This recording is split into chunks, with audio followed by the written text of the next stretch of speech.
Jesu Kristu uyinkosi. Bazalwane, ngiyabingelela egameni lenkosi yethu Jesu. Phindile inkosi yanginikeza umbono lapho bengihleli nje ngingalele, bese ngibona kuqhamuka i-teenager, ngane yentombazane, qhamuka igijima njengozisolayo, kungathi silahlekelwe ubuntombi bayo, inokuzisola njengomuntu olahle iziyalo zomzali. Iqhamuka lengane kubonakala ukuthi la iphuma khona seyoniwe, ize ngokudangala.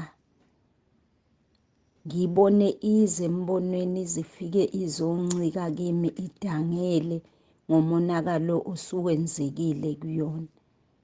Elithi izwi likaNkulunkulu Jeremiya chapter 5 laphaya kuvesi 26 lithi, ngokuba phakathi kwabantu bami kufunyanwa babi, baqamekela njengabacuphayo nabalindi izinyoni, babeka ugibe, babamba abantu.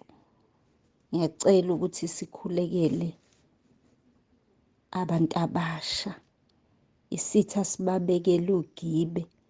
uNkulunkulu angenzela umusa mangivuka namhlanje ngigibela iteksi, avele uNkulunkulu enza ukuthi omunye umfana akhulume ukuthi nje for 7 days kade ebhizi ezinesa, bayaqhuma bayaphalaza balungiselela iy'ngane zamantombazane. Kwaze uze uyasho lo mfana exoxa nomunye ukuthi njengoba nje zizovala esikoleni ufuna zimfumane ready. Ngabuka ukuthi lento ayixoxayo akayixoxi ngoba eyixoxa, kusho ukuthi inkosi iconfirma lo mbono ebinginika wona ukuze ngibone ukuthi kubaluleke kanjani ukuthi sikhulekele abantwana, ngoba nampa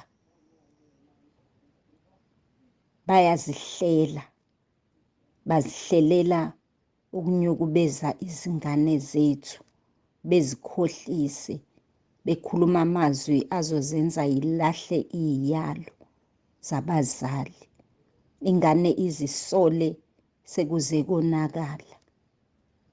Ngiyacela ukuthi sikhuleke sivimbe lowo moya wesitha. Jesu Kristu inkosi. Amen.